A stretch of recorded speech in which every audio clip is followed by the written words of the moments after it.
इस दुनिया में सब आपका साथ छोड़ सकते हैं, लेकिन यदि हम अपने ईश्वर से संबंध बनाते हैं तो वो ये संबंध आदिकाल से अनंत काल तक अपना संबंध निभाते हैं। हम जीवन के कार्य को करते हुए अपने संबंध को भूल जाते हैं, पर हमारे ठाकुर जी कभी अपने संबंध को नहीं भूलते। नमस्ते दोस्तों, मैं हूं नीलम। आज का प्रसंग इसी संबंध पर आधारित है। आज का प्रसंग बहुत ध्यान से सुनिएगा कि किस प्रकार एक भक्त ने अपने ठाकुर जी से संबंध बनाया और ठाकुर जी ने वो संबंध कैसे निभाया। दोस्तों, बात करते हैं महाराष्ट्र के वंडरीपुर गांव में, जहां ठाकुर जी के अनन्य भक्त हुए त्रिलोचन दास जी, जो ठाकुर जी को अपना सर्वस्व मानते थे। ऐसी भक्ति भाव में रहते थे कि उनकी दिनचर्या ठाकुर जी की सेवा में ही व्यतीत होती थी। त्रिलोचन दास जी शादीशुदा थे, पर काफी समय बीत गया पर उनकी कोई संतान नहीं थी। त्रिलोचन दास जी के पास काफी संपत्ति थी, पर एक दुख हमेशा सताया जा रहा था कि उनकी कोई संतान नहीं थी। इसलिए जब काफी समय तक लगा कि उन्हें अब संतान नहीं होगी, तब वो अपने ठाकुर जी को, भगवान विट्ठल को ही अपना पुत्र समझने लगे। अपने पुत्र को समझकर उनकी सेवा करने लगे और पति पत्नी दोनों लोग ने यह तय किया कि हम भगवान की सेवा करेंगे, भक्ति भाव में रहेंगे और जो भी आएगा इनकी सेवा में हम उनको भोजन प्रसादी ग्रहण करवाएंगे और उनकी खूब सेवा करेंगे। अपना सारा धन इसी धन कार्य में लगाएंगे। पति पत्नी ने ऐसा ही निश्चय किया, लग गए, जुट गए सेवा करने में।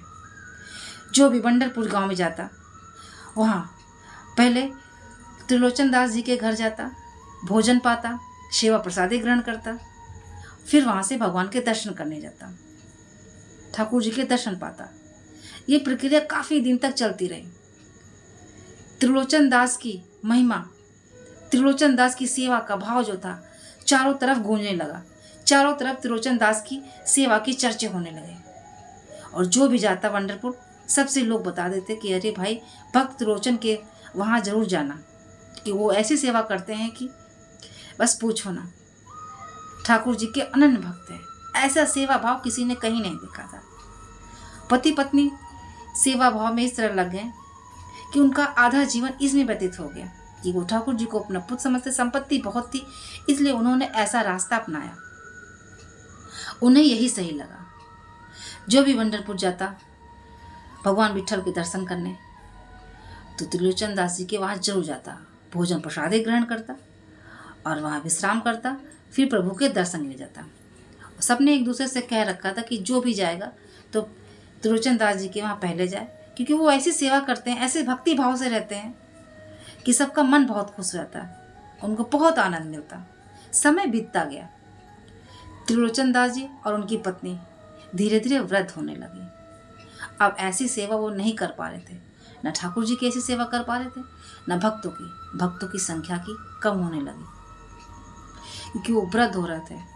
अब इतना भोजन उनसे बनाया नहीं जा रहा था, ऐसी सेवा की नहीं जा रही थी और अपने भगवान से प्रार्थना करने लगे, हे माधव, हे ठाकुर जी, कुछ ऐसी कृपा करिए, कोई ऐसा सेवादार भेज दीजिए कि ये प्रक्रिया जो हम लोग ने सेवा करने के लिए सोचा है ये कम ना हो, ये प्रक्रिया चलती रहे, सेवा भाव ये कम ना हो और मेरा जो धन है इसी कार्य में लगता रहे, क्योंकि मैं वृद्ध हो चुका हूँ। अब वृद्ध सेवा शरीर नहीं कर पा रहा है। कुछ दिन समय ऐसे बीतता गया। एक दिन क्या होता है, दरवाजे पे एक बालक दस्तक देता है, दरवाजा खटखटाता है। त्रिलोचन दास जी की पत्नी बाहर दरवाजे के पास जाती हैं, देखती हैं कौन है। देखती हैं एक 15-16 साल का बालक, जिसके कपड़े फटे हुए हैं, सांवला सा शरीर, नैन बड़े बड़े, मधुर बोलने वाला, दरवाजे पर खड़ा हुआ है और अपनी मधुर भाषा में कहता है, मैया, मुझे कुछ काम चाहिए और मुझे बहुत दिन से भूख लगी हुई है। त्रिलोचन दास जी दौड़ते हुए आते हैं कि कौन है दरवाजे पर आवाज दे रहा। त्रिलोचन दास जी और उनकी पत्नी ने उस बालक को अंदर बुलाया। बालक से कहा, तुम्हें काम चाहिए? कहा, हाँ मुझे काम चाहिए, मैं काम की तलाश में आया हूँ। त्रिलोचन दास जी ने कहा कि तुम्हें काम चाहिए, तुम्हें सारा काम करना आता है, बस काम ये है कि जो सेवक आते हैं यहाँ प्रभु के दर्शन के लिए उन्हें भोजन प्रसादी करवाना, उनकी सेवा करना है, बस यही एक काम है और कुछ नहीं। बालक ने कहा ठीक है, पर मेरी एक शर्त है। यदि वो शर्त आप दोनों लोग मानते हैं तभी मैं एक कार्य करूंगा। त्रिलोचन दास जी ने कहा, तुम कह रहे हो कि तुम काम अच्छा कर लेते हो, तुम्हारे काम में कोई कमी नहीं है, पर तुम्हें कहीं काम मिला क्यों नहीं? तुम्हारी हालत को देख के तो ऐसा नहीं लगता है कि तुम ये सब कर लेते हो। अगर तुम्हें इतने गुण थे तो कहीं ना कहीं तुम कुछ काम कर रहे होते। बालक ने कहा, मेरे काम पर आप संशय मत कीजिए, शक मत कीजिए, पर मेरी एक शर्त है। यदि आप लोग को मेरी शर्त मंजूर है तभी मैं आपके वहां कार्य करूंगा। त्रिलोचन दास जी उनकी पत्नी ने कहा कि हम वृद्ध हो चुके हैं, हमसे ये सेवा अब हो नहीं रही, इसलिए हम असमर्थ हैं, अब हमारे पास कोई रास्ता नहीं, हमें इनकी बात मान लेनी चाहिए। ठीक है, अपनी शर्त बताओ। बालक ने कहा, मैं जो भी सेवक प्रभु के दर्शन करने लिए आएंगे मैं उनकी सेवा करूंगा, उनके लिए भोजन बनाऊंगा, लेकिन आप दोनों को मेरी सेवा करनी पड़ेगी। मैं जो खाना खाऊंगा, जितना खाऊंगा, आप कभी मुझे टोकेंगे नहीं, और मैं कितना भी खाता हूँ, लेकिन मैं जो भी खाना खाऊं वो अपने हाथ से आप बनाइए, और जो जितना मैं खाता हूँ, मैं क्या करता हूँ, ये सारी कार्य की चर्चा आप कहीं किसी तीसरे व्यक्ति से हम नहीं करेंगे, तभी मैं आपके घर में सेवा करूंगा, अन्यथा मैं आपके घर में सेवा नहीं करूंगा। ऐसा कहकर त्रिलोचन दास जी ने बात मान ली। उस बालक ने ऐसी शर्त त्रिलोचन दास जी के सामने रख दी। त्रिलोचन दास जी ने कहा, अपना नाम तो तुमने बताया ही नहीं। बालक ने कहा, मेरा नाम है अंतर्यामी। त्रिलोचन दास जी उनकी पत्नी मुस्कुराए, हंसने लगे। तुम बातें भी अंतर्यामी जैसे ही करते हो, चलो ठीक है, अपने कार्य में लग जाओ, तुम सही समय पर आए हो। फिर क्या हुआ? बालक खूब अच्छा सा पकवान बनाता, कभी खीर बनाता, कभी हलवा बनाता, पूड़ी बनाता, कभी दाल चावल बनाता, तरह तरह का व्यंजन वो बनाने लगा, खूब ढेर सारा। और ये सारा चीज त्रिलोचन दास जी उनकी पत्नी देखकर हैरान रह गई कि कैसे इतनी जल्दी कर लेता है, एक बालक इतने जल्दी इतने अच्छे से कैसे कर लेता है। वो साफ सफाई भी करता है, सारे कार्य करता, और कहना भी नहीं पड़ता। बड़े खुश थे दोनों लोग। पत्नी भोजन बनाती, खूब ढेर सारा भोजन बनाती। पहले दिन तो भाई जब पत्नी त्रिलोचन दास जी की पत्नी ने भोजन करवाया अंतर्यामी को, तब ढेर सारा खाए, एक एक घंटा 2-2 घंटा भोजन करते रहे।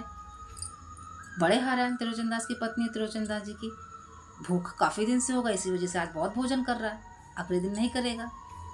एक बालक खाता ही कितना है, पर इतना ढेर सारा खा रहा है, कैसा है ये? उन्होंने सोचा काफी दिन से नहीं खाया होगा, इसलिए खा रहा है, कोई बात नहीं। ये प्रक्रिया वो रोज करता था, बहुत घंटों 2-2 घंटा भोजन करते ही रहता था। पर इस बात से संतुष्ट थे त्रिलोचन दास जी, उनकी पत्नी की सेवा भाव बहुत अच्छा। तब से काफी संत आने लगे, दूर दूर तक उनकी सेवा के चर्चे होने लगे कि अब सेवा बहुत अच्छी होने लगी, बहुत अच्छा भोजन, बहुत अच्छी प्रसादी बनने लगी है, बहुत अच्छे दर्शन होने लगे हैं, बहुत कृपा हो रही है, चर्चे दूर दूर होने लगे।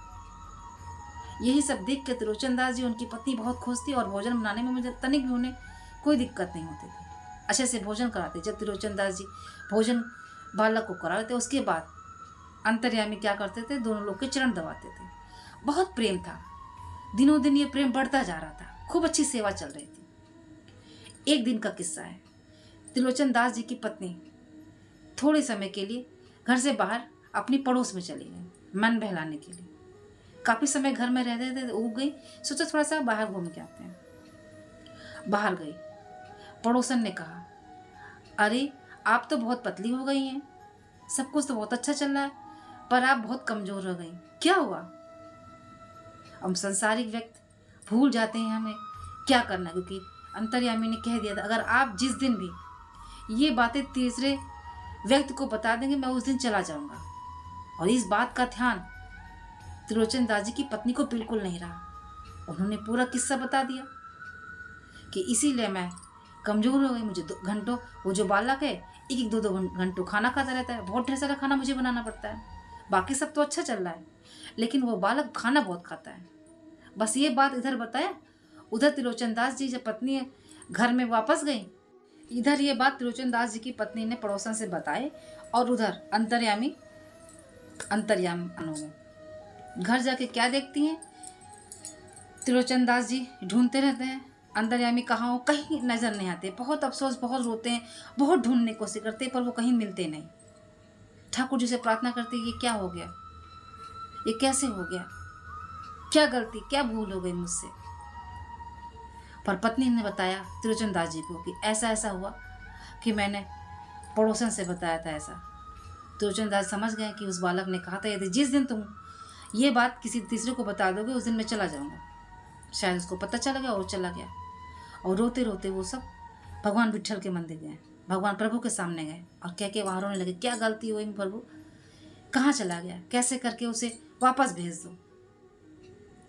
मैं अपनी गलती की क्षमा मांगना चाहता हूँ उस बालक से। उसने बहुत सेवा की है, बहुत संतों के लिए सेवा की, बहुत प्रसादी बनाई, हम लोग की एक पुत्र की तरह सेवा की है। जिस पुत्र की कामना हम करते थे उस पुत्र की कामना के स्वरूप उस बालक ने हमारी सेवा की है। उस बालक को फिर से भेज दो। दोनों पति पत्नी रो रहे थे बैठकर। मंदिर मूर्ति के सामने से आवाज आती है, सेठ जी, पिताजी। त्रिलोचन दास जी इधर उधर मुड़ के देखते हैं, कौन है, ये तो अंतर्यामी की आवाज लग रही है। प्रभु भगवान विट्ठल ने सामने से कहा, मैं हूं आपका बेटा, आपका पुत्र अंतर्यामी। दोनों लोग रोने लगे, एकदम स्थिर से हो गए, भौचक्के हो गए, लग रहा शरीर से प्राण निकल गए हों। समझ में नहीं आ रहा था ये हो क्या रहा है, ये कैसा कैसा चमत्कार हो गया और ये सब क्या उनके साथ घटित हो रहा है। एक पल के लिए लगा कि शरीर से प्राण निकल गए हों। तब भगवान ने सामने से आवाज लगी, मैं सामने से, मुझे देखो, मैं बोल रहा हूँ, मैं ही अंतर्यामी हूँ। आपने मुझे पुत्र, मुझे बेटा समझा है ना, इसलिए मैं अपना फर्ज निभाने के लिए मैं आया था, पर तुम अपनी शर्त भूल गए, इस वजह से मैं चला आया। कहते हैं हम यदि प्रभु से अपना लगाव रखते हैं और उनसे कोई भी संबंध बनाते हैं, गलती से ही बना लेते हैं, तो वो संबंध अपना निभाते हैं, किसी भी हाल में निभाते हैं। हमारे ठाकुर जी संबंध निभाते आए और निभा रहे हैं। इसीलिए कहते हैं हम संसार में रहकर संसार की चीजों में खो जाते हैं, पर हमारे ठाकुर जी अपने संबंध को कभी नहीं भूलते, हर हाल में वो संबंध निभाते हैं। पर आप सच्चे होने चाहिए, आपका विश्वास प्रगाढ़ होना चाहिए और ऐसा प्रेम होना चाहिए कि साक्षात आपको लगे कि वो हमारे परिवार के सदस्य हैं। हाँ, सारे सुख दुख उनसे जुड़े होते हैं। फिर हम संसार के लोगों से क्यों कहते रहते हैं कि हमें ये दिक्कत है, ये परेशानी है। ऐसी चीजें हैं जो प्रेम भाव, जो भक्ति, जो अपनापन, एक त्रिलोचन जैसे भक्त तमाम हुए ये करते, वो ऐसा भक्ति भाव, ऐसा प्रेम भाव हम क्यों नहीं कर पाते। क्यों हमें लगता है कि हम संसार के लोगों में अपना प्रेम खोजते रहते हैं। पर सत्य मार्ग तो यही है कि हमारे ठाकुर जी, हमारे कृष्ण कन्हैया हमें बहुत प्रेम करते हैं, हमसे उतना प्रेम करते हैं जितना हम उनसे नहीं करते, और हमसे बहुत प्रेम करते हैं और अपना वो रिश्ता हमेशा निभाते हैं। कुछ दिन के बाद त्रिलोचन दास जी और उनकी पत्नी बैकुंठ निवास गए और उनकी भक्ति की चर्चा काफी दिनों तक सब कहते रहे। उनकी सेवा भाव लोगों में निरंतर चलती रही। उनकी सेवा भाव का गुणगान लोग हमेशा करते रहे और काफी दिन तक वहां तक उनके नाम से प्रसादी भोजन बनता रहा। इसीलिए कहते हैं दोस्तों, अपने विश्वास को प्रगाढ़ करिए, अपने भक्ति को प्रगाढ़ करिए और अपना ख्याल रखिए। मिलते हैं नेक्स्ट वीडियो में, तब तक के राधे राधे, जय श्री कृष्ण।